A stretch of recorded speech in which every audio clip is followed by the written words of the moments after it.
local news leader. This is Paz Pa 2.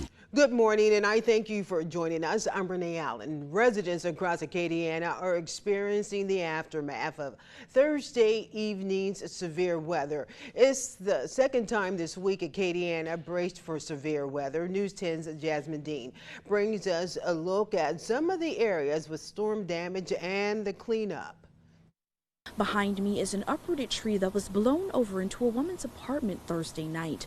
The damage is so bad, she has to move. And I'm going, oh my God, I can't believe this is happening. Severe weather rolled through Lafayette and surrounding areas Thursday night, knocking out power, damaging homes, and knocking over trees. Veronica Size is just one of the many people dealing with storm damage after this week's severe weather. She says she was working overnight when a large tree fell through her roof at the Holly Place apartments. I had pulled a 12-hour shift, and I'm coming into Lafayette. I get to the driveway. I come around to get some rest, to go up my stairs and sleep. Here is a gigantic tree. Size says she was not prepared for what she was about to see. I look up, and the tree is in my apartment. Another resident says she was at home at the time the tree fell and described it as a thump. She also says the winds were very strong. And I opened the door, the wind was pretty strong, like the door almost busted me in the face. Like that's how strong the wind was. Size says she's in the process of moving and the only thing she lost was her bed and her favorite recliner. She's just glad the stuff she lost could be replaced. I just think and praise God that it was stuff and not me. Size says it's a miracle she was working overnight when the tree fell, and she's thankful no one was hurt. In Lafayette, Jasmine Dean, KLFY News 10. Then a Lafayette woman details horrifying moments when a tree fell on her home and trapped her inside. 64-year-old Sheila Barber, a resident at Victoria Village, says she's lived there since 2005, but has not experienced anything like this before.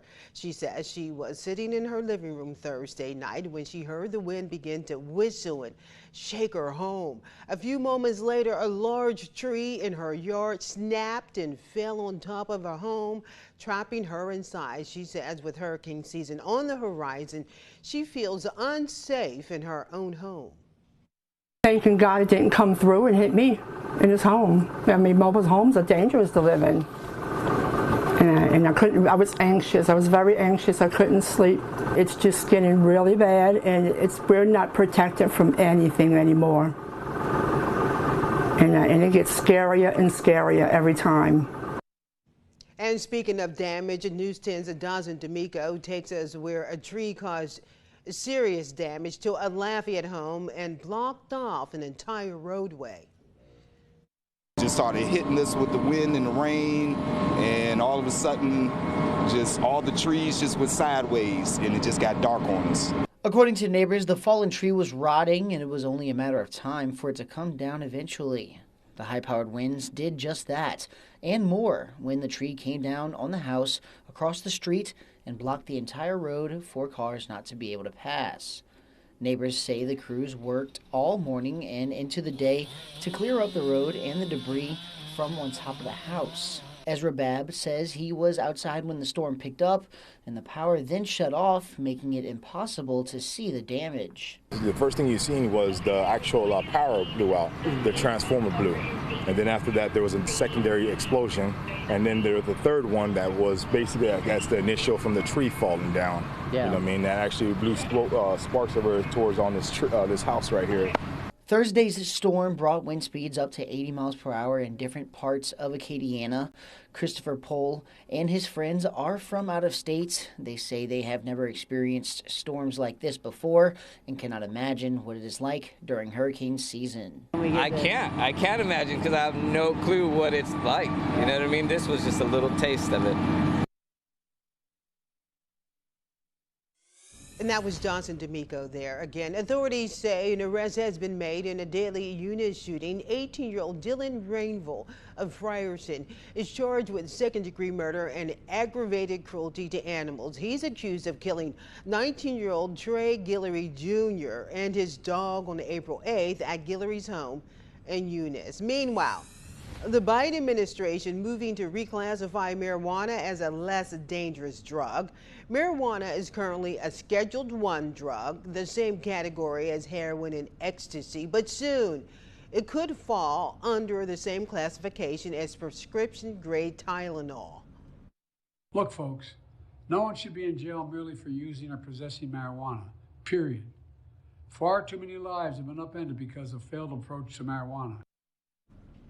The move would not legalize marijuana, but it would make it more accessible for medical and research purposes. It also means marijuana possession could carry less severe penalties. The Louisiana legislature is poised to invest millions into controversial anti-abortion pregnancy centers. Capitol reporter Shannon Hecht brings us some details of the move. The bill looks to replace federal funding with state funding for the controversial anti-abortion pregnancy centers. Senator Katrina Jackson Andrews says that she wants to get mothers in need connected with resources. Other agencies say that there's not enough oversight of these centers. The state legislature is looking to triple the amount of money they are giving to the controversial pregnancy centers. They began as anti-abortion clinics that did not provide official medical care and referred women to other resources and information. State Senator Katrina Jackson Andrews says that she wants to find ways to reduce Louisiana's high maternal mortality rate. The young lady that's not here today that testified in the House committee of this, that she's become a healthier mother. Her second pregnancy was better because of her health. Also that her partner was able to receive counseling with her. Lift Louisiana's 2022 report on the center showed that misinformation has been shared with women about emergency contraception and abortion. The bill puts the grant money into the hands of a nonprofit, which Lift is concerned will mean there are no standards or oversight of the centers. The Department of Children and Family Services really needs to make sure that they're doing their due diligence, that they could build into the RFP process for anybody who receives this grant funding. The funding is also a backfill of federal funds in a way, as the Biden administration cracks down on how the state spends temporary assistance for needy families dollars. The bill now heads to the House floor, where it could be its final vote before it's sent to the governor's desk. At the Capitol for your local election headquarters, I'm Shannon Hecht. And lastly, the state Senate passed a bill that would require every public classroom to display the 10 Commandments. The argument for having the commandments displayed is that they are historical documents. State Senator Adam Bass claims all of the country's laws are based on the commandments. Others said it is unconstitutional to have the Christian doctrines posted in public classrooms. There has been a case that has come through the court system recently to change the test from the lemon test to a historical significance test. Well, when this bill becomes law, it will be challenged and it'll likely be struck down. We're going to spend valuable state resources defending a lawsuit when we really need to be teaching our kids how to read and write. The 11 by 14 inch posters will now be paid for by the state. Schools will be able to take in donations to print them. The House has to accept the amendments before it is sent to the governor's desk.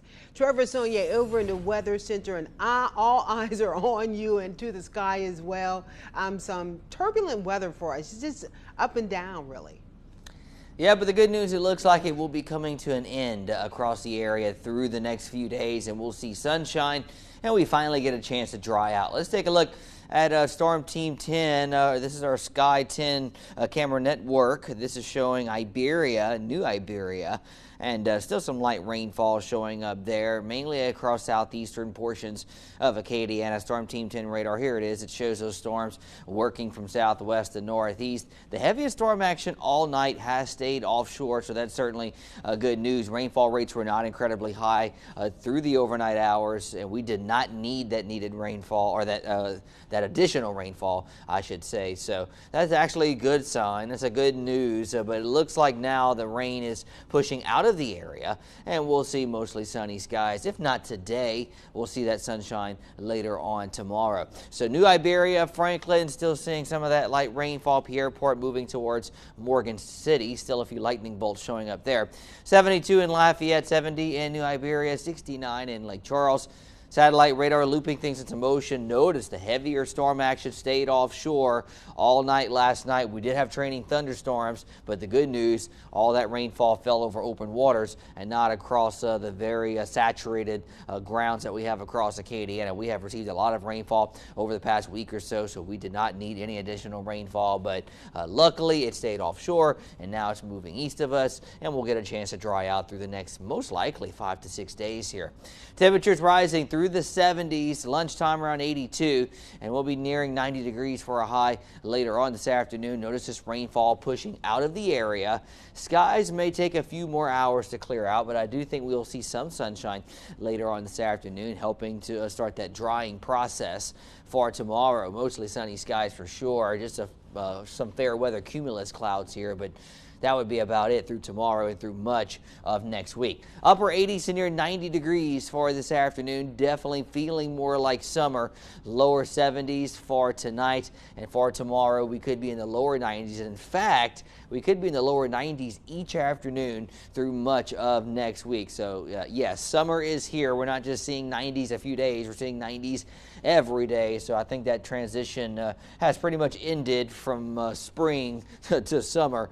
A light northwesterly breeze at around 2 to 8 miles per hour, and we'll keep the northeasterly breeze in the forecast for tomorrow to a light extent, though, at around 2 to 8 miles per hour. So we have the shortwave trough that produced all of this rainfall last night. It's now moving eastbound, and now we have more ridging across the area, and the main jet stream gets pushed to the north. We do have a few disturbances. The jet stream does remain active, but notice this one is going to bypass us to the north. This one likely going to move to our north as well. Could see some rain across the Arklatex moving towards Oklahoma, but I think most of that stays north of Acadiana, and our rain chances stay low finally through the next few days. 89 your high today, a 30% chance for showers, a northwesterly breeze at around 2 to 8 miles per hour. 7-day forecast has rain chances going down for tomorrow, Monday, Tuesday, lower 90s each afternoon, maybe a few isolated showers by Thursday and Friday of next week, but until then, a lot of sunshine on the way. Oh, we need that clearing right there. We really do. Yes, we need some sun, and we finally need a chance to dry out. All right, thank you for that, Trevor. And just want to remind you all out there that all month, Kelavois is saluting 2024 graduating high school seniors from around Acadiana. So today, we recognize Michael Gudo of Eunice High School. Congratulations, Michael, on your achievements. And of course, the best of luck in your future endeavors. And once again, good morning to you, Acadiana. Time now on this Saturday morning is 5:13. Coming up, an Opelousas family will be making their TV